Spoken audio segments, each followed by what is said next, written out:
السلام علیکم ورحمۃ اللہ وبرکاتہ۔ اعوذ باللہ من الشیطان الرجیم، بسم اللہ الرحمن الرحیم۔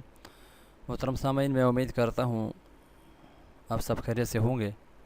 والدین کے ساتھ احسان کا طریقہ کیا ہے؟ حضرت ابو اسید رضی اللہ تعالی عنہ سے روایت ہے کہ ایک شخص نبی کریم صلی اللہ علیہ وآلہ وسلم کے پاس آیا اور عرض کیا، یا رسول اللہ صلی اللہ علیہ وسلم، میرے ماں باپ انتقال کر چکے ہیں، کیا کوئی ایسی صورت ہو سکتی ہے کہ میں اپنے ماں باپ پر احسان کروں؟ آپ صلی اللہ علیہ وآلہ وسلم نے فرمایا، ہاں، 4 طریقہ سے تو ان کے ساتھ احسان کر سکتا ہے۔ نمبر 1، ان کے حق میں دعا کرنا۔ نمبر 2، انہوں نے جو اچھی وصیت یا نصیحت تم کو کی ہے اس پر قائم رہنا۔ نمبر 3، ان کے جو دوست ہیں ان کی تعظیم اور عزت کرنا۔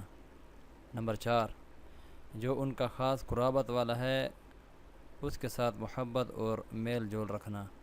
نور الصدور کتاب کا نام ہے، صفحہ 125 کے اندر یہ موجود ہے۔ محترم سامعین، اللہ رب العزت ہم سب کو اپنے والدین کے ساتھ اس طریقے پر احسان کی توفیق عطا فرمائے۔